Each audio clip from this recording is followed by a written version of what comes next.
اليوم تاريخ 30 مارس 2015 في منطقة أهلها يشتغلون في الرعي في الزراعة، ما يستخدمون أي وسائل تكنولوجيا، ما يستخدمون الكهرب، ويكفي أن أقول لك كهرب ما يستخدمونه، معناه ما يستخدمون ثلاجة، غسالة، كل الأنواع ما يستخدمونها، أي شيء فيه خدماتي ما يستخدمونه.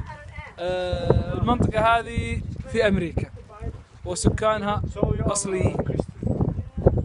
طبعا هو يقول لك احنا ما ناخذ الجواز، تعرض عليهم الجوازات البطايق ما ياخذونها، لأنها في دينهم ما يستخدم أي وسيلة تعريف. جدانه يثبتون تواريخهم مواليدهم وهذا كافي بالنسبة لهم. ما يستخدمون السيارة، ما يستخدمون وسائل النقل، وسيلة النقل حقتهم حصان، عربة. المزرعة يستخدمونها حراثاتهم، دنياهم كلها بقر، أحصنة، كلها خشب. طبعا السيارات تجيهم هنا كزوار، كحين مثلنا احنا جايين هنا نشتري من عندهم خروف. المنطقة هذه لو قيل لك ان مثلا في السعودية كان قالوا متخلفين ورجعيين. انا اذكر في واحد في بريدة قال ما ابغى استخدم الكهرب، قامت عليه الصحافة وهو شخص، قامت عليه الصحافة وشنت عليه هجوم.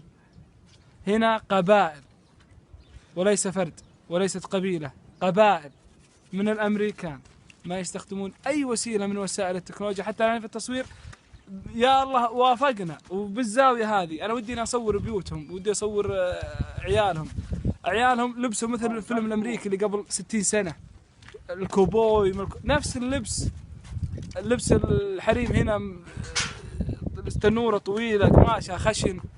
البنت عندهم البنت وعندهم العائلة هذه عندها ولدين وبنت. أنا أتمنى أني أصورهم لكنه رافض، لأنه محرم عندهم أنك تستخدم التكنولوجيا عندهم. فهذه صورة غريبة. هذا واحد منهم طبعا هذا لبسه هو قاعد يصرخ الذبيح.